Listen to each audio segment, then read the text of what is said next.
The village of St. Clement's Cross prided itself on its quiet, uneventful existence.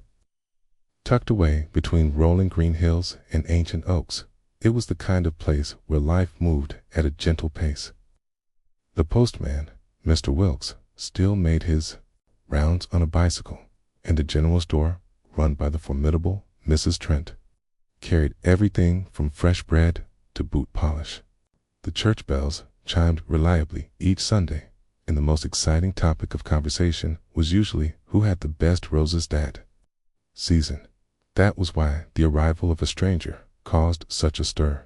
Miss Lavinia Blackwell, an old friend of Miss Marple's, was the first to notice. From her well-situated sitting-room window, she had an excellent view of the main road leading into the village. That morning, as she sat embroidering a rather fussy floral design, she spotted a sleek black motor car rolling to a stop outside the Fox and Hound, the only inn in St. Clement's Cross. A tall, well-dressed man stepped out. He appeared to be in his late 40s, with dark hair touched at the temples with gray. His suit was impeccable, and the way he carried himself suggested a man accustomed to authority. He surveyed the village with the air of someone taking in his surroundings critically, then adjusted his cufflinks before stepping into the inn. By the time Miss Lavinia recounted this to Miss Marple over tea that afternoon, the entire village was already abuzz. "I must say, Jane, he doesn't look like the usual sort of tourist," Miss Lavinia remarked, offering her friend a slice of Dundee cake. There was something rather deliberate about him. Miss Marple, seated comfortably in her armchair with her knitting in hand, gave a small smile. "People seldom come to St. Clement's Cross without a reason, my dear. And from what you describe, I should think his reason is rather more serious than a leisurely country holiday." As it turned out, the stranger was not a tourist at all. The next morning, Mr. Harrow, his name was soon discovered to be Jonathan Harrow, made inquiries at the local solicitor's office. Within hours, it was common knowledge that he was a lawyer from London, here on matters related to the estate of the late Sir Edgar Lytton. Sir Edgar had been something of a legend in St. Clement's Cross. He had once been the proud owner of Lytton Hall, a vast but now crumbling estate on the outskirts of the village. The house had stood empty for nearly 3 decades, its imposing iron gates rusting, its gardens overtaken by wild brambles. It was said that Sir Edgar had spent his final years in seclusion before passing away in London months earlier. But what intrigued the villagers most was the mystery surrounding his fortune. "Left no heir, did he?" muttered old Mr. Halcombe at the post office. "Doesn't seem right. A man that rich not having a proper next of kin." "That's just it," chimed in Mrs. Trent, ever eager for gossip. There was talk of a distant relation, a niece, or some such, but no one ever proved it. And now this Mr. Harrow turns up. Makes you wonder, doesn't it? Indeed, it did make one wonder. An unclaimed inheritance was the sort of thing that set imaginations running wild. Would some long-lost relative appear to claim Lytton Hall? Was there a hidden will tucked away in a forgotten drawer? And what of the rumors whispered behind lace curtains that Sir Edgar's death had not been entirely natural? Miss Marple listened to the chatter with mild amusement, but said little. She had lived long enough to know that money, especially unexpected money, had a peculiar way of disturbing the peace. And as much as the villagers speculated about Sir Edgar's fortune, she had the distinct impression that trouble was brewing. She was not wrong. On the 3rd day of Mr. Harrow's visit, something occurred that set the entire village on edge. It was shortly after dusk when young Peter Davis, stable boy from the Fox and Hound, came running breathlessly into the inn. His face was pale, his eyes wide with shock. There's a body," he stammered, "at Lytton Hall." Within minutes, the news spread like wildfire. The villagers, armed with lanterns and their own unquenchable curiosity, made their way to the abandoned estate. The grand house stood eerily silent, its once grand façade now covered in ivy and decay. The gates, rusted but still formidable, creaked as they were pushed open, and there, at the foot of the great stone staircase leading to the entrance, lay the body of a man. Even in the dim glow of lanterns, it was clear he had met a violent end. His coat was torn, his hands outstretched, as if in a final, desperate struggle. But the most chilling detail was the expression on his face, a look of frozen terror. Someone gasped. Someone else whispered a hurried prayer. The crowd hesitated at the threshold of the grand, forsaken house, as if sensing something dreadful lurking within its darkened halls. Miss Marple, who had arrived at the scene at a rather unhurried pace, observed the body with quiet solemnity. She noted the man's fine shoes, now scuffed with dirt. She noted the heavy signet ring still on his finger, and she noted, too, the peculiar way in which his coat had been buttoned too hastily. As though done in great fear, she turned to Superintendent Fletcher, who had just arrived with his constables in tow. "Well, this is most distressing," she said gently. "I should think, Superintendent, that this will be quite a difficult puzzle to piece together." And indeed, as the evening mist crept over the village and the shadows of Lytton Hall lengthened ominously, it became clear to all that the matter of the unclaimed inheritance had taken a most sinister turn. For this was no accidental death. This was murder. The body at the foot of Lytton Hall's great stone staircase cast a long shadow over the quiet village of St. Clement's Cross. By dawn, the news had reached every household, spreading like wildfire from the inn to the post office, from the vicarage to the grocer's shop. Doors were left ajar as neighbors gathered in hushed groups, discussing the dreadful event in urgent whispers. "Murder, they're saying," announced Mrs. Trent dramatically as she set a fresh loaf of bread on the counter of her shop. "And in our own village. It's a wonder, truly a wonder, that such things could happen here." Old Mr. Halcombe, seated on a stool by the counter, shook his head gravely. "I never thought I'd live to see the day, Mrs. Trent. A dead man, right at the doorstep of that cursed house. Mark my words, trouble's been brewing ever since that Mr. Harrow arrived." Indeed, the villagers' minds turned immediately to the stranger who had so recently set foot in their quiet world. Mr. Jonathan Harrow, the London solicitor, had been the one asking questions about Sir Edgar Lytton's inheritance. And now, barely days later, a man was dead on the very estate in question. Miss Marple listened to the gossip with quiet amusement. She had been a part of St. Clement's Cross long enough to recognize that people always leapt to conclusions before they had any real understanding of a situation. She herself preferred to observe, to listen, and most importantly, to notice what others dismissed as unimportant. Superintendent Fletcher, stout, no-nonsense man with a lined face and sharp eyes, was of a similar mindset. He had taken swift control of the investigation, ensuring that Lytton Hall was cordoned off while his constables combed the grounds for evidence. By mid-morning, he had summoned Miss Marple to his temporary office at the inn. "Well, Miss Marple," he said, rubbing his temples, "you always seem to have a way of understanding these village matters. Perhaps you might enlighten me. What do you make of this?" Miss Marple folded her hands primly. "Most unfortunate event, Superintendent," she said mildly. "I do believe, however, that the details surrounding the poor man's death will prove to be quite illuminating." Superintendent Fletcher grunted. "That's precisely what I intend to uncover. The deceased has been identified as Mr. Lionel Marchbanks, a retired banker living in London. No immediate family, but business he had at Lytton Hall. We've yet to determine." Miss Marple nodded thoughtfully. "Marchbanks. Now, that is a name I have not heard before in connection with Sir Edgar Lytton." "Precisely," the superintendent said. "Which raises the question, what was he doing there at that hour, and why did he end up dead on the front steps?" Miss Marple's blue eyes twinkled. Indeed, a most peculiar situation. Meanwhile, back at Lytton Hall, the constables continued their search. The grand house, though long abandoned, seemed to bear the weight of unseen eyes.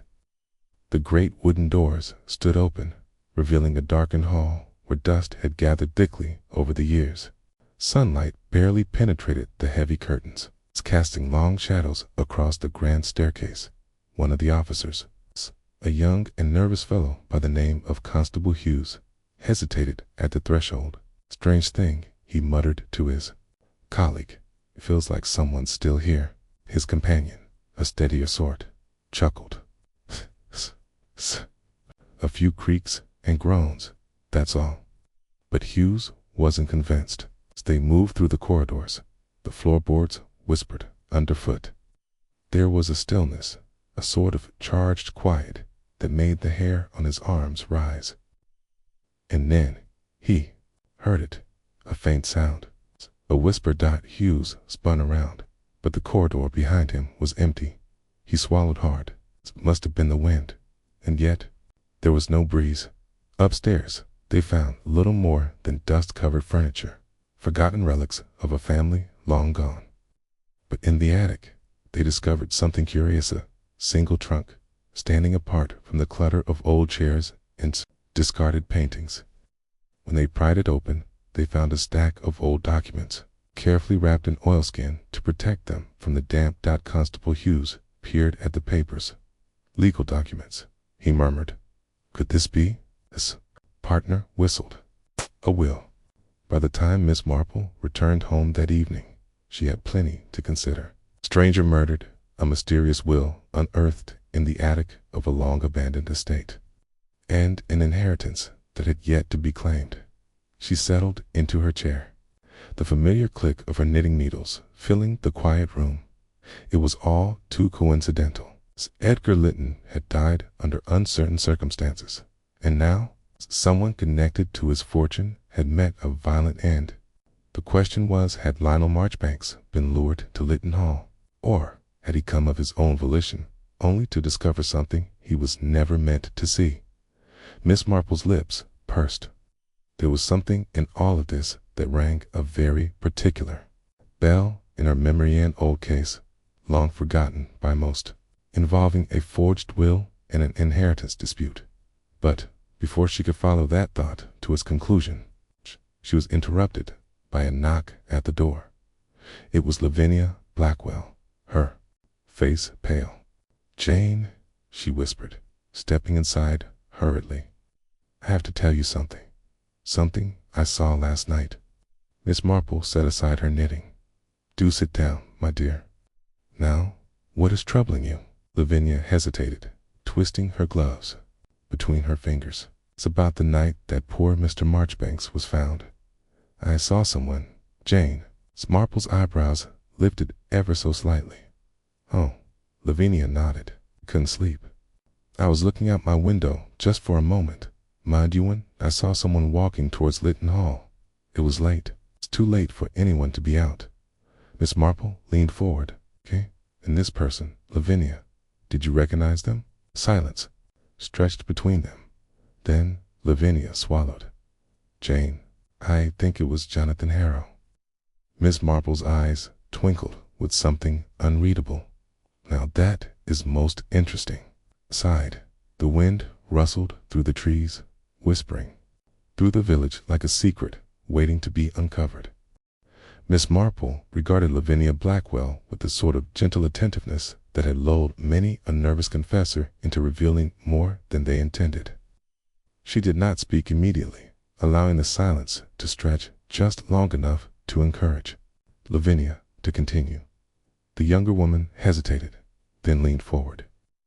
"I wasn't completely sure at first," she admitted, her voice barely above a whisper.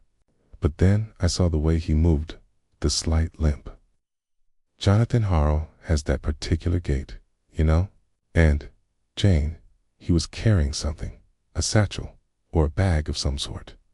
Miss Marple's fingers tightened slightly on her knitting needles. "A satchel," she repeated. Lavinia nodded. "Yes, and I saw him going toward Lytton Hall just an hour or so before poor Mr. Marchbanks was found dead." Miss Marple sighed, placing her knitting aside. "My dear, this is very important information indeed. Have you told the police?" Lavinia's hands twisted in her lap. "No, I was afraid, Jane. What if I was mistaken? What if I accused an innocent man?" Miss Marple gave her an encouraging smile. "You did quite right to come to me, my dear. One must always be certain before casting aspersions. However, I do believe we ought to ensure that Superintendent Fletcher is made aware of this." Lavinia's expression was troubled. "Do you think Mr. Harrow could be involved in the murder?" Miss Marple did not answer directly. "I think, my dear, that a great many things in this affair do not add up. But I also think that when one does a very simple bit of arithmetic, the sum often proves most enlightening." The following morning, Miss Marple and Lavinia made their way to the police station, where Superintendent Fletcher was already deep in discussion with his men. His thick brows lifted when he saw the two ladies enter. "Miss Marple," he greeted. "And Miss Blackwell, what brings you here this morning?" Lavinia glanced at Miss Marple, who gave her a reassuring nod. Taking a deep breath, she recounted what she had seen on the night of the murder. Fletcher listened intently, his face unreadable. When she had finished, he leaned back in his chair and rubbed his chin. "Jonathan Harrow, you say? Near Lytton Hall. That is rather interesting indeed." Miss Marple's eyes twinkled. "And, I suspect, most useful to your investigation." Fletcher nodded. "Very much so. We've already determined that Mr. Marchbanks had no known reason to be at Lytton Hall. His presence there was unexpected, almost as if he had been lured. There now, we have evidence suggesting that Harrow was in the vicinity that same night." He turned to one of his constables. "Hi, one Harrow brought in for questioning, and I want a thorough search conducted of his belongings. If he was carrying something that night, we need to know what it was and where it is now." The constable nodded and hurried out. Fletcher then fixed his sharp gaze on Miss Marple. "You always seem to be a step ahead, Miss Marple. What are you thinking?" Miss Marple smiled demurely. "A superintendent, I do not presume to be ahead of anyone. I merely observe, and, if I may say so, there is something about this matter that reminds me of a case I once heard of, a most unfortunate business involving a disputed will and a great deal of deception." Fletcher sat forward. "A will?" Miss Marple nodded. "Indeed. You see, my dear superintendent, people do not simply kill for no reason at all. And when an inheritance is involved, one often finds that a great many people feel entitled to something that perhaps was never meant for them." Fletcher exhaled. "I take your point, Miss Marple. Okay. And considering that we found documents in the attic of Lytton Hall that may well be a missing will, this case is growing more complicated by the minute." Miss Marple's knitting needles clicked softly, as such cases often do, Superintendent. By midday, Jonathan Harrow was brought in for questioning. He appeared composed, but there was a tension in his posture that did not escape Miss Marple's notice. "I understand," Harrow said calmly, "that someone saw me near Lytton Hall that evening. I won't deny it. I was there." Fletcher leaned forward. "And what exactly were you doing at an abandoned house at that hour, Mr. Harrow?" Harrow sighed. "I had received a letter, was slipped under the door of my inn room earlier that evening. The note simply said that I would find answers regarding Sir Edgar Lytton's estate at Lytton Hall if I came at midnight." Miss Marple's brows lifted. "How curious." Fletcher narrowed his eyes. "Do you have this letter?" Harrow hesitated. "No, I burned it. It seemed suspicious, and I didn't want any unnecessary trouble." Fletcher's lips pressed into a thin line. "Very convenient." Harrow's expression darkened. "I have nothing to hide, Superintendent. I went to Lytton Hall, but when I arrived, the place was empty. There was no one there. I stayed for a short while, searching for Anything out of the ordinary? Then I left. Miss Marple's voice was gentle but probing. And the satchel you carried, Mr. Harrow. For the first time, Harrow looked genuinely startled. Satchel. Miss Marple inclined her head. Mr. Harrow, a witness saw you carrying something that night. Carl's mouth opened, then closed. He sighed. It was nothing unusual. Just some documents, notes regarding the estate. Miss Marple exchanged a glance with Fletcher. The superintendent frowned. I see. And yet, when we searched your belongings, there were no such documents found. Care to explain? Harrow's face paled. He hesitated just long enough for Miss Marple to see the flicker of uncertainty behind his eyes. Fletcher tapped his fingers against the desk. I think, Mr. Harrow, that you know more than you're admitting. Harrow swallowed hard. Swear, Superintendent, I had nothing to do with Marchbank's death. Miss Marple's voice was soft. That may well be true, Mr. Harrow, but I do wonder if you were being watched that night. Who else might have been watching poor Mr. Marchbanks? A silence stretched between them. Outside, the village clock chimed the hour, and deep in her heart, Miss Marple knew that they were very close to uncovering a truth far more sinister than any of them had anticipated. Miss Marple observed Jonathan Harrow keenly, noting the tension in his hands as they rested on the desk before him. He had been caught in a lie, perhaps not an outright falsehood, but certainly a carefully curated version of the truth. And when people began trimming their truths, there was always a reason. Superintendent Fletcher's expression remained stern. Mr. Harrow, let us revisit the facts. You claim to have burned the note that summoned you to Lytton Hall. Convenient, wouldn't you say? No evidence remains of it. No way to prove your story? Harrow's jaw tightened. Quite. I admit it looks suspicious, Superintendent, but I assure you, I burned it out of instinct. I've seen enough legal wrangling over estates to know when someone is trying to bait me.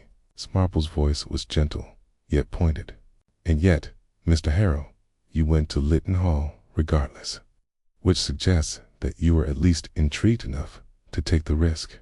Harrow hesitated. Yes, he admitted at last. I was. The note mentioned something about proof that Sir Edgar had intended to alter his will before his death. Fletcher sat forward. Proof that the will we found in the attic might not have been his final intention. Harrow nodded. Exactly. That's why I had to go. If there was a more recent document, it would change everything. Miss Marple's knitting needles clicked softly. Fascinating. And yet, despite this supposed proof, you found nothing. Harrow sighed. That's the truth. The house was empty when I arrived. Searched for nearly an hour, but there was nothing. And then I heard a noise, something shifting in the darkness. I thought someone was watching me, so I left quickly. Miss Marple's expression did not change, but her mind raced. If someone had been watching Harrow that night, then that someone had also been close enough to see Mr. Marchbanks. That afternoon, Miss Marple and Superintendent Fletcher traveled to Lytton Hall, the grand but crumbling estate at the heart of the inheritance dispute. The house had an eerie stillness about it. Its once imposing facade, now softened by ivy and time.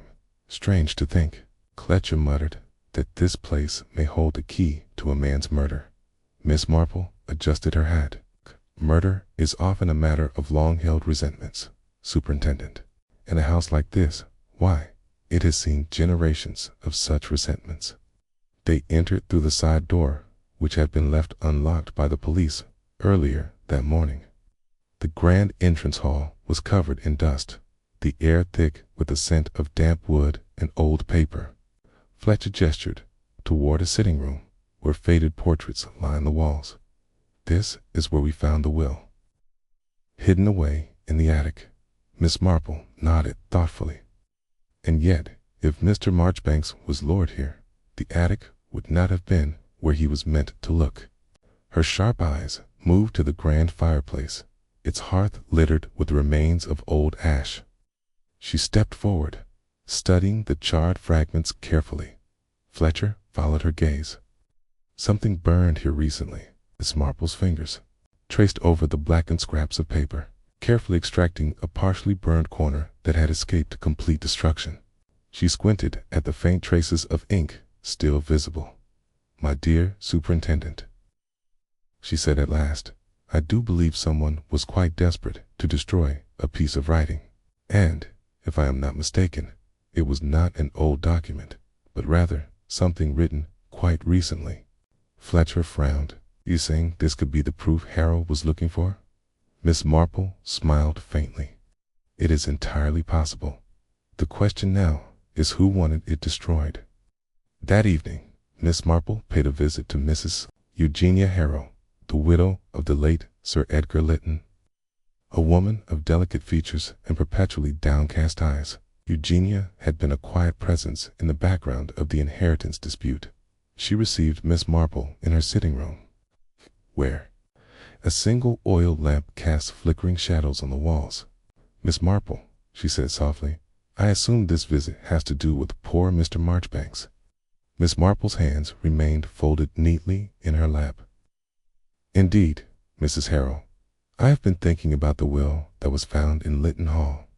Tell me, had Sir Edgar ever spoken to you about changing it?" Eugenia hesitated. "He did, but he never acted on it." Miss Marple tilted her head. "Are you quite sure?" The widow's fingers tightened around the handkerchief in her lap. I believe so." Miss Marple's tone remained gentle. "You see, my dear, we found evidence that something was burned in the fireplace at Lytton Hall, and I rather suspect that it may have been a document of some significance." Eugenia's breath hitched. You think it was a will?" Miss Marple regarded her carefully. "I think it is possible. I think someone did not want it to be found." Eugenia's hands trembled. "Miss Marple, you must understand there are things in this house, things that were better left buried." Miss Marple leaned forward. "Yet, my dear, the past has a way of unearthing itself, does it not?" As Miss Marple left Eugenia's house, a shadow moved near the garden gate. Superintendent Fletcher, who had been waiting for her outside, noticed it too. "Who's there?" he called sharply. A figure stepped forward, a thin, nervous-looking man. It was William Grant, the late Sir Edgar's former valet. Fletcher's eyes narrowed. "Mr. Grant, what brings you here?" The man swallowed hard. "I have something to tell you. Something about the night Mr. Marchbanks died." Miss Marple regarded him kindly. "Go on, dear man. You will feel better once you have spoken." Grant glanced around as if afraid someone might overhear. Then, in a hushed voice, he said, "I saw something that night. I saw someone leaving Lytton Hall not long after Mr. Marchbanks arrived." Fletcher stiffened. "Who?" Grant hesitated, then whispered a name. Miss Marple's eyes darkened. "Ah," she murmured. "How very, very interesting." Fletcher's expression was grim. "Miss Marple, I believe we have our suspect." Miss Marple's lips pressed together. "Perhaps, Superintendent. But let us not be hasty. I rather think we are missing one final piece of the puzzle." And as the night settled over the village, Miss Marple knew they were closer than ever to uncovering the truth, but the most dangerous part was yet to come. Miss Marple observed William Grant closely, noting the nervous twitch of his hands as he stood near the garden gate. The valet's fear was palpable, but more than that, it was layered. He was not merely afraid of what he had seen, but of what might happen now that he had spoken. Superintendent Fletcher was less patient. "Well, Grant, who was it you saw that night?" Grant's throat bobbed as he swallowed. "It was." He hesitated, glancing around as if someone might be listening. Then, lowering his voice, he whispered a name. Fletcher's eyes widened. "Are you sure?" Grant nodded. "As sure as I stand here." Miss Marple's face remained calm, but inside, her mind was assembling the pieces of the puzzle with the precision of an expert seamstress threading a fine needle. She had suspected as much, and yet there were still gaps, crucial ones. Fletcher straightened. If you're lying, Grant, I swear it. Grant interrupted, voice trembling. I kept quiet because I didn't want any trouble. A tie. Can't keep it in any longer. Miss Marple's voice was soft but firm. You have done the right thing, Mr. Grant. But tell me, what exactly did you see? Grant inhaled shakily. I'd gone to Lytton Hall that night. I still had a key from when I worked for Sir Edgar. I wanted to see if anything valuable had been left behind. His face colored with shame. Not proud of it, mind you, but times have been hard. I never expected to see anyone else there. Fletcher folded his arms. But you did see someone. Grant nodded. I heard voices, low, urgent. I crept up the back staircase, just enough to peer into the drawing room, and that's when I saw them. Miss Marple's expression did not change, but she noted his phrasing them. Yes, Grant's hands clenched. Two people. One of them was Mr. Marchbanks. The other's voice dropped to a whisper. It was Eugenia Harrow. A heavy silence settled over them. Fletcher's mouth set into a hard line. Eugenia Harrow, Sir Edgar's widow. Grant nodded fervently. I swear on my life, she was there, speaking to Mr. Marchbanks. But it wasn't a friendly chat. She was agitated, almost pleading. Miss Marple's mind raced. Eugenia. It made sense. She had been curiously evasive during their conversation earlier, and she had known of Sir Edgar's plans to change his will. Had she taken steps to ensure that change never happened? What happened next? Miss Marple asked gently. Grant licked his lips. I stayed hidden for a few minutes, then heard a door slam. When I peeked again, Mr. Marchbanks was gone, and so was Mrs. Harrow. Miss Marple's knitting needles clicked softly in her pocket. Tell me, Mr. Grant, what time was this? Around 9:30, Grant said immediately. I remember, because the church bell had just tolled the half hour. Miss Marple exchanged a glance with Fletcher. Marchbanks had been found, dead, at approximately 10 o'clock. If Grant was telling the truth, Eugenia had been the last person to see him alive. Fletcher straightened. Miss Marple, I think it's time we had another word with Mrs. Harrow. Eugenia Harrow received them in the dimly lit parlor of her home. She sat stiffly in her chair, her hands folded in her lap. The scent of lavender lingered in the air, masking something heavier, something like fear. I'm not sure I understand, Superintendent, she said coolly. Why have you come back? Fletcher didn't waste time. Mrs. Harrow, were you at Lytton Hall on the night of Mr. Marchbanks' murder? Eugenia's fingers tensed against the fabric of her dress. No, I was at home. Miss Marple's voice was gentle. Are you quite certain, my dear? Eugenia's eyes darted toward her. Yes, she said, but the word was too quick, too defensive. Fletcher exhaled sharply. We have a witness, Mrs. Harrow, someone who saw you at Lytton Hall that night. Eugenia's face paled. That's impossible. William Grant saw you, Fletcher said. He saw you speaking with Marchbanks. He heard the urgency in your voices. Eugenia's lips parted slightly, then pressed together. She shook her head. No, he's mistaken. Miss Marple observed her keenly. Why did you go there, Mrs. Harrow? For a long moment, Eugenia said nothing. Then, with a sharp intake of breath, she whispered, I was trying to stop him. Fletcher's eyebrows lifted. Stop him from what? Eugenia's voice trembled. From revealing what he had found. Came to me first earlier that evening. He said he had a document, one that changed everything. Miss Marple leaned forward. And you believed him? Eugenia swallowed. I had to. Edgar spoke of changing his will, but he never showed me proof.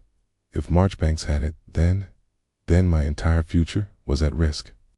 Fletcher's voice hardened. So, you killed him to keep that future?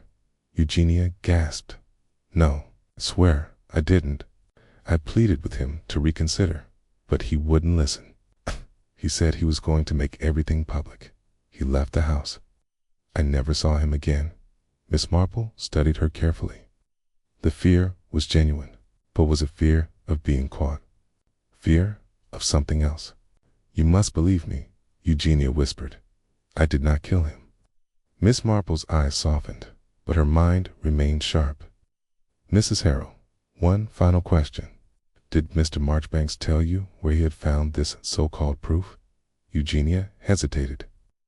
Then, barely above a whisper, she said, in the library. Fletcher stiffened. Lytton Hall's library. Eugenia nodded. He said he found something hidden behind the books. I don't know what it was, but whatever it was, it cost him his life. Miss Marple's gaze was thoughtful. Then I think, my dear superintendent, that our next step is clear. Fletcher nodded grimly. We need to search the library. And as they left Eugenia's house, Miss Marple couldn't shake the feeling that they were very, very close to uncovering the truth. But the truth, she knew, could be the most dangerous thing of all. The heavy oak doors of the Lytton Hall library creaked as Superintendent Fletcher pushed them open. Dust motes floated in the dim light, filtering through the stained glass windows. And the room smelled of aged parchment and polished wood.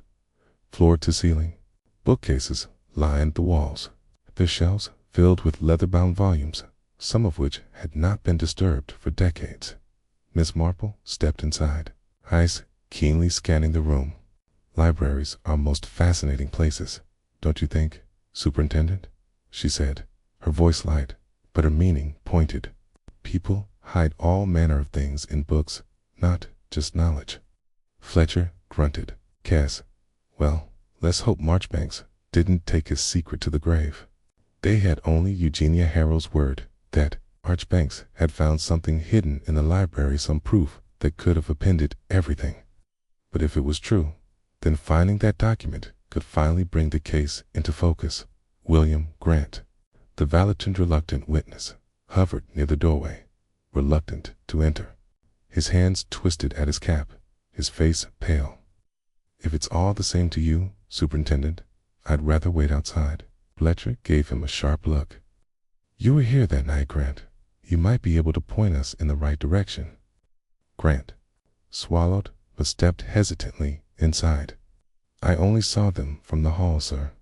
Mr. Marchbanks and Mrs. Harrell were standing over by the fireplace. He gestured to the grand stone hearth, above which a portrait of Sir Edgar Lytton gazed down imperiously. They were speaking in hushed tones. Miss Marple followed his line of sight. The fireplace was flanked by shelves filled with thick Tom's encyclopedias, histories, and legal volumes. The kind of books that often contained hidden compartments. She moved toward them, her gloved fingers tracing the spines of the books. Ah, she murmured. How interesting. Fletcher, who had been scanning the room, turned. What is it? Marple pulled a book from the shelf. T was a heavy volume, the collected writings of Sir Walter Raleigh. She flipped it open, revealing that its pages had been hollowed out, forming a concealed cavity inside. Fletcher's eyes narrowed. Well, what have we here? But the hollow space was empty. Miss Marple's expression did not change, though her eyes sharpened. It appears someone has already retrieved whatever was hidden inside. Grant exhaled shakily. Marchbanks must have found it before he was killed. Miss Marple turned the hollow book over in her hands. Kate, the cut pages were smooth, precise. This was no amateur's work. Someone had prepared this hiding spot carefully, expecting to return for whatever had been placed inside. Fletcher clenched his jaw. If Marchbanks took the document, then where is it now? Marple replaced the book carefully. That, my dear Superintendent, is the question we must answer. They searched the room meticulously, but there was no sign of the missing document. If Marchbanks had truly removed it, he must have taken it with him or hidden it elsewhere. Before he was killed, Miss Marple stood near the window, staring out at the overgrown gardens. Her mind ticked through the facts as neatly as if she were arranging teacups in a cupboard. Marchbanks had been found dead at the bottom of the garden steps. He had left Lytton Hall alive, but with what in his possession? Had he taken the document with him only to be intercepted before he could reveal its contents? And, more importantly, who else had known of its existence? Fletcher, growing frustrated, turned to Grant. "Are you absolutely certain you didn't see anything else that night? Did Marchbanks mention where he was going?" Quite hesitated. He did say something before he left. He was muttering to himself. Something about making sure it gets to the right hands. Miss Marple's ears perked up. "The right hands," she echoed. Fletcher frowned. That could mean anything. Miss Marple shook her head. "No, Superintendent, I think it means he intended to deliver the document to someone he trusted." Fletcher's expression darkened, and whoever killed him must have wanted to stop that from happening. Miss Marple nodded slowly. "Precisely." As they exited the library, a sudden voice made them stop. "Looking for something, are you?" They turned to see Lydia Marchbanks standing in the corridor, arms folded. Her sharp eyes flicked over them, assessing. Fletcher stiffened. "Mrs. Marchbanks." Lydia stepped forward. "I imagine you've been searching the house, haven't you? And I'd wager you're looking for a particular document." Miss Marple's gaze remained steady. "But do you know about it, my dear?" Lydia hesitated, then lifted her chin. "I know that my husband was killed because of it." Fletcher's hand hovered near his notepad. "You mean to say you know what it was?" Lydia exhaled. "I don't know exactly what it contained, but I know he was desperate to get it to someone. And I know that he was afraid." Miss Marple's expression softened. "Afraid of whom?" Lydia's lips parted, but before she could answer, a loud crash echoed from the back of the house. Fletcher spun, but the Grant turned pale. They came from the servants' quarters. Fletcher was already moving, hand on his revolver. Miss Marple followed more calmly, her mind piecing together possibilities even as they hurried down the corridor. They reached the source of the noise, a small study at the rear of the house. The window was open, the curtain fluttering in the evening breeze. The lamp had been knocked to the floor, the glass shattered. Fletcher scanned the room. Whoever was here is gone now. But Miss Marple's sharp eyes settled on something else. On the desk, lying partially hidden beneath some scattered papers, was a single sheet of yellowed parchment. She stepped forward and picked it up carefully. Her breath caught. "Well, now," she murmured. "I do believe we've found our missing document." Fletcher moved to her side. "Tia, what does it say?" Miss Marple read the first line and felt a shiver of understanding run through her. "This, my dear Superintendent, is Sir Edgar Lytton's final will." A heavy silence followed. Grant let out a slow, nervous breath. Lydia's face drained of color. Fletcher's jaw tightened. "Okay. Then we finally have our motive." Miss Marple nodded. "Yes, and I dare say the murderer will not be pleased that we've found it." Her eyes drifted to the open window, to the darkness beyond. Somewhere out there, someone was watching, and they would do anything to keep their secret safe. For a moment, silence reigned in the dimly lit study. The old parchment in Miss Marple's delicate hands seemed to pulse with significance, as though it held the weight of decades within its faded ink. The final will of Sir Edgar Lytton, believed to be lost, had resurfaced at last. Superintendent Fletcher reached for it, his fingers brushing against the brittle edges. His sharp eyes scanned the opening lines, his brow furrowing deeper with each word. "Well, Lydia Marchbanks?" asked, her voice taut with tension. Fletcher let out a slow breath. "It names a different air." A chill ran through the room. Lydia paled. Grant, the valet, shifted uncomfortably. Even the shadows on the walls seemed to stretch closer. Miss Marple studied the superintendent's expression carefully. "I'd be correct in assuming that it does not name Mr. Lytton's nephew, Edgar Lytton, Jr., as his beneficiary." Fletcher shook his head. "No. This will is dated a full year after the one currently recognized by the courts. He exhaled sharply. Sir Edgar left everything to a certain. He paused, eyes flicking back to the page. Catherine Harrow. A stunned silence followed. Lydia Marchbanks gasped. Catherine Harrow. You mean, it's Miss Marple? Said softly, her eyes glinting with realization. Eugenia Harrow's late sister. Grant's voice came out in a whisper. But she's been dead for years. Miss Marple nodded. Precisely. Superintendent Fletcher rubbed his jaw. So if this will had come to light earlier, Eugenia Harrow, as Catherine's only surviving relative, would have inherited Lytton Hall and the entire estate. Indeed, Miss Marple said, which would mean that Edgar Lytton Jr. had no legal claim to it. Lydia let out a shuddering breath. Then, whoever killed Marchbanks must have been trying to stop this, well, from ever being found. Fletcher's jaw tightened, or perhaps to steal it for themselves. Miss Marple's gaze drifted to the open window, her thoughts worry. Whoever had been in this room moments ago had not simply been searching aimlessly. They had known what they were looking for. She turned back to the group. Marchbanks must have discovered this will in the library's hidden compartment, she mused. In realizing its significance, he tried to get it to someone, perhaps to a solicitor, or to Eugenia Harrow herself. But he never made it, Lydia whispered. Miss Marple's blue eyes darkened, 'cause someone intercepted him before he could do so. Fletcher straightened. We need to find Eugenia Harrow. It was nearing midnight when they reached Eugenia Harrow's cottage, nestled at the far end of the village. A thin mist had crept over the landscape, swirling in the moonlight like ghostly fingers. The house itself was dark, the curtains drawn. Fletcher knocked sharply. No answer. Miss Marple frowned. That is rather unusual. Fletcher knocked again, this time with more force. Mrs. Harrow. Still silence. Grant, standing a few paces behind, swallowed.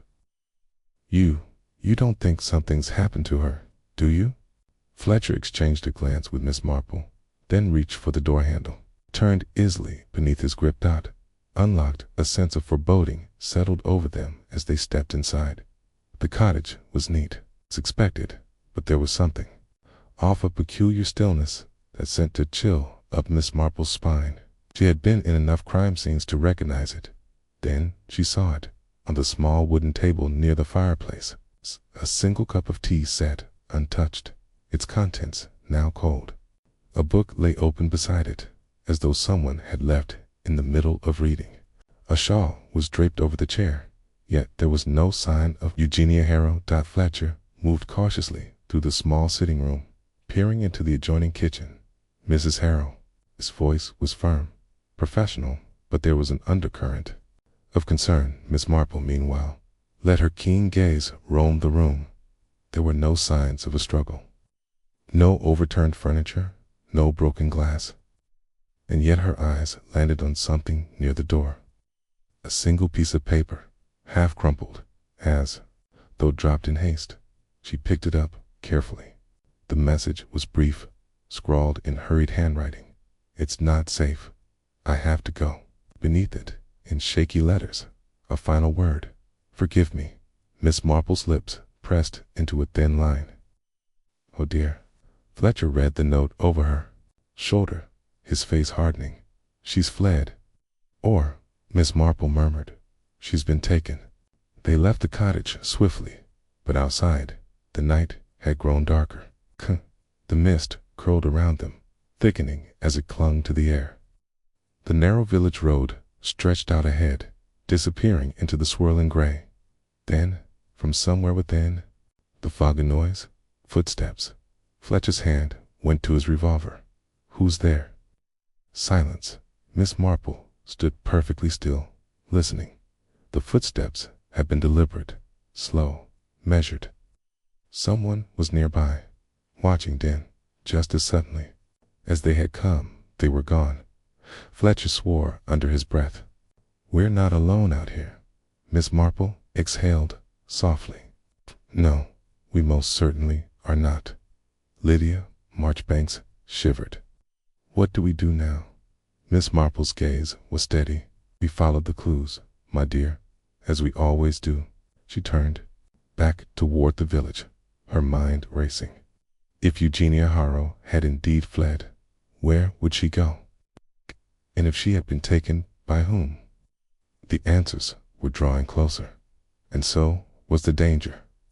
The fog clung thick and heavy to the village lanes, swallowing sound and obscuring sight.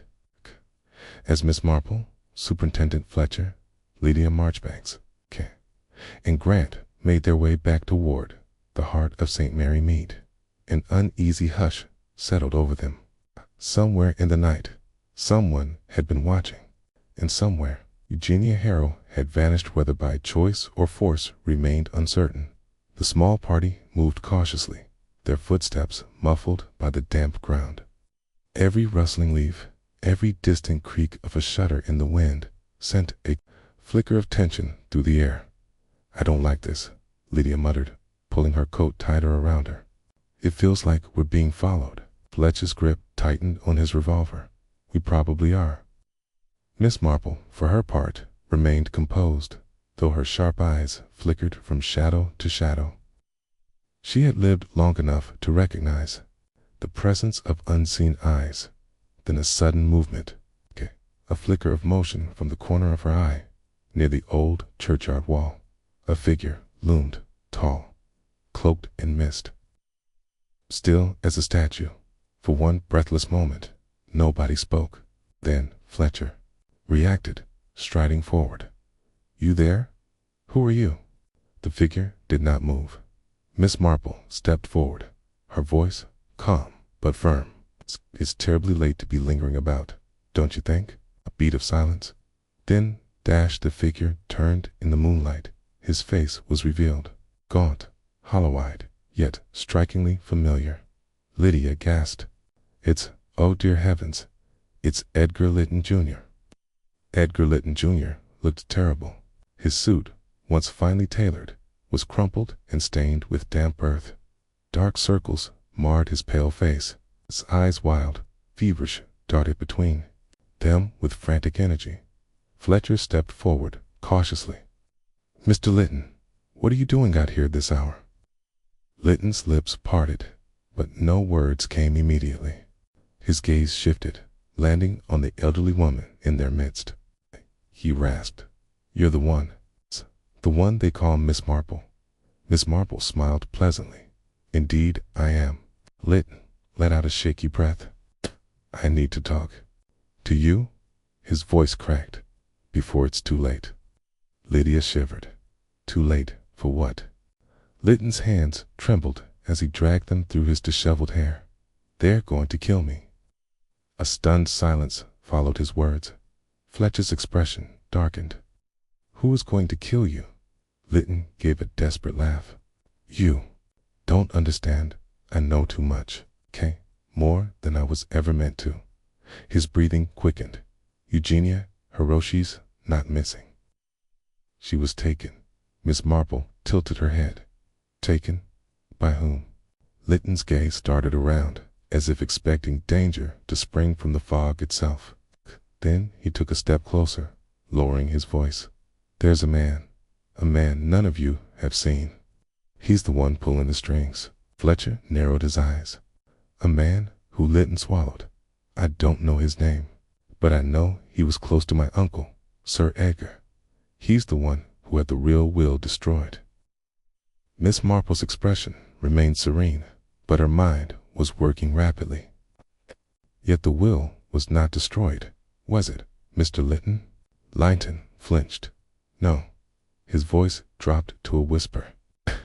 "That's why they killed Marchbanks."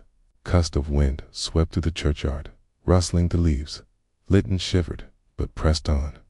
"Years ago, before my uncle died, he had a falling out with one of his oldest associates. Man he had once trusted with everything. I think that man is still here, still watching, still trying to control everything from the shadows." Fletcher's expression was unreadable. "You mean to tell me that there is someone else, a hidden hand behind all of this?" Lit nodded furiously. "He's after the inheritance, the land." Everything. And I think Eugenia knew something. That's why she's missing. Miss Marple was silent for a long moment. Then, very gently, she asked, "Why did you not come forward sooner, Mr. Lytton?" Lytton's face twisted. "Because I was afraid." His breath hitched. "Because I thought maybe I was next." Lydia clasped her hands together. "But if you're innocent," Lytton laughed bitterly. "Am I? I don't even know anymore." His eyes found Miss Marple's. "But you do, don't you? You already know who's behind all this." Miss Marple's blue eyes twinkled, but she said nothing. Fletcher exhaled sharply. "Hey, this is madness. A faceless villain controlling things from the shadows. A lost will, a stolen inheritance, a woman gone missing. This whole case has more twists than a detective novel." Miss Marple smiled. "Superintendent, quite." Lytton took another step forward, his voice urgent. "Please, if you find Eugenia, tell her I never wanted any of this." Miss Marple regarded him thoughtfully. "You fear for her safety?" His face twisted with guilt. "Because I think I was the one who led them to her." Fletcher cursed under his breath. "Damn it, Lytton. If you know something, you need to tell us now." Lytton's lips parted. Then a sound from the far end of the churchyard. A footstep, soft against the damp grass. Then another. Lytton stiffened, his breath catching. No, a figure emerged from the mist, tall, cloaked, silent, watching. For one heart-stopping moment, the world stood still. Then, Lint bolted. Lint. Fletcher shouted, but it was too late. Lytton was already running blindly, desperately, into the fog. "Stop him." Lydia gasped. Fletcher started forward, but Miss Marple raised a hand. "No, Superintendent. Let him go." Fletcher hesitated. "Are you mad? He might be running straight to his death." Miss Marple's gaze remained on the figure, still lingering. In the mist, a figure who had not moved, not pursued. No, she thought. This was not about Lytton at all. This was a message, a warning. The silent man in the mist had not come to kill Edgar Lytton Jr. He had come to remind them all that they were being watched very closely. Miss Marple exhaled softly. "I do believe," she murmured, "that our unseen enemy has just revealed himself."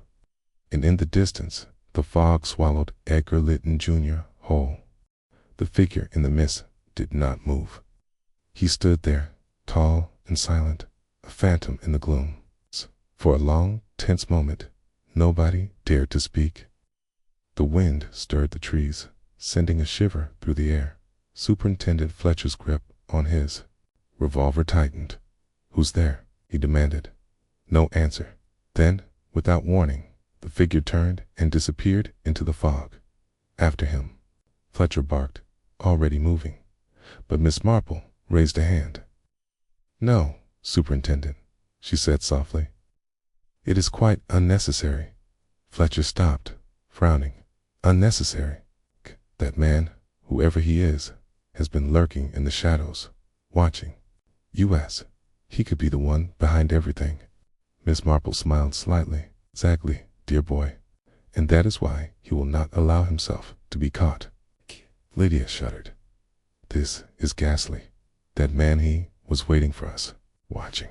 What if he means to harm Edgar?" Miss Marple shook her head. "I rather think, my dear, that Edgar Lytton Jr. has already sealed his own fate, whether he knows it or not." Grant, who had been silent until now, spoke gravely. "I don't like this. It's as though we're being led through a maze. Every time we get close to the truth, the path twists away." Miss Marple glanced at him approvingly. "A most astute observation, Mr. Grant. And in a maze, one must think not of where the paths lead, but of who designed them." Fletcher gave her a sharp look. "Are you saying this is all being orchestrated?" "Oh, most certainly, Miss," Marple said. and we are meant to feel lost. We are meant to be frightened, 'cause that is how one keeps people from asking the right questions. Lydia's breath caught.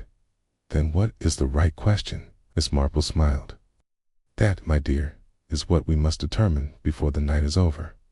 The group made their way back toward the vicarage, but the unease lingered in the air. The village, normally so peaceful, felt suffocating under the weight of unseen eyes. As they turned a corner near the Marchbanks estate, Fletcher suddenly stopped. Wait. He pointed toward the manor's gates. They were ajar. Someone's been here, Fletcher muttered. Miss Marple's eyes narrowed. Or someone never left. They moved cautiously toward the entrance, the gravel crunching softly beneath their feet. The grand old house loomed in the darkness, its windows reflecting the moonlight like empty eyes. Then, as they neared the doorway, Lydia let out a strangled gasp. There, lying sprawled on the ground just beyond the threshold, was a man, Unmoving, face down, in the dirt. Fletcher rushed forward, kneeling beside him. It's Lytton, he said grimly. He turned him over carefully. Lytton's face was pale, his breathing shallow. He's alive, Fletcher announced. Miss Marple stepped forward, kneeling beside the unconscious man. She examined his collar, then his hands. Superintendent, she said quietly, this was no accident. Fletcher frowned. What do you mean? She pointed at his hands. See the bruising around his wrists. Someone held him down, and this mark just behind his ear. He was struck, quite precisely, to ensure unconsciousness without death. Lydia's face turned pale. But why? Why knock him unconscious and just leave him here? Miss Marple's voice was calm but firm. Because he outlived his usefulness. Fletcher stood, scanning the grounds. The person who did this might still be here. Miss Marple nodded. Yes, but I rather think they are watching from a safe distance, ensuring that we have found him. A silence fell between them. Then Fletcher cursed. This is a game to them. A twisted game. Miss Marple stood, dusting off her skirts. Not a game, Superintendent. A strategy. They want to control what we know and when we know it. Grant exhaled slowly. So what do? Miss Marple smiled. We play our own game, of course. Lytton was carried into the vicarage, where he was laid on a sofa. A doctor was summoned, and after examining him, declared that he would recover. In a few hours, Miss Marple sat quietly as Fletcher paced the room. We're missing something, he muttered. Something critical. Miss Marple took a sip of tea. Indeed we are. Fletcher turned to her. Then what do you propose? She set down her cup and looked at them all. I believe the key lies in something Edgar Lytton Jr. said earlier. Lydia frowned. You mean about the unseen man? No, my dear. Something far more interesting. She leaned forward. I said that the will was never destroyed. Grant brow furrowed. Yes, but then, where is it? Miss Marple's smile deepened. That, Mr. Grant, is precisely the question we must answer before morning. Fletcher sighed. Even if we do find the will, we still don't know who this hidden mastermind is. Miss Marple's eyes twinkled. Oh, but we do. Everyone turned to her. Fletcher's mouth tightened. You mean? Miss Marple nodded. Yes, and if my suspicions are correct, we are all in very grave danger. A hush fell over the room. Lydia swallowed. Then what do? Miss Marple's expression was serene. We set a trap, of course. Fletcher's eyes narrowed. You have a plan? Miss Marple smiled. Naturally, attendant. That it is time for the curtain to rise on our final act. The group leaned in as Miss Marple outlined her idea. It was simple, elegant, and dangerous. They would lure the mastermind, outforce them to reveal themselves, but it will require great care, Miss Marple warned. This person has worked in the shadows for years. If they suspect us, they will disappear before we can stop them. Fletcher nodded. Then we have to be convincing. Miss Marple's eyes twinkled. Indeed, and, I believe, Superintendent, that you will play the most important role of all." Fletcher smirked. "I hope it's a good one."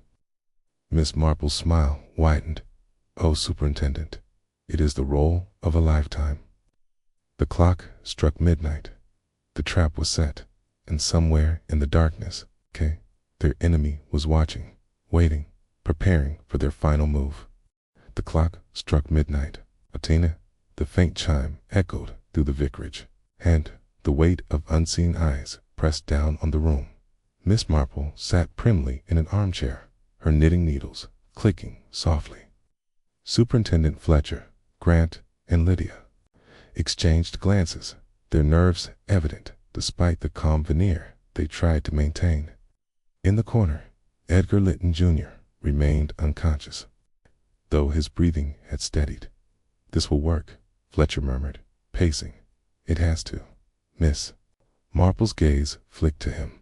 "It will," she says gently. "But we must be patient. A spider does not chase its prey, waits for the web to tremble." A gust of wind rattled the windows, sending a shiver through Lydia. "I hate this," she whispered. "Knowing someone is out there watching." Miss Marple said, "Let them watch, 'cause when they believe we are at our weakest, that is when they will strike." Fletcher sighed. "And how exactly do we get them to make their move?" Miss Marple's smile was knowing. "I've given them exactly what they want."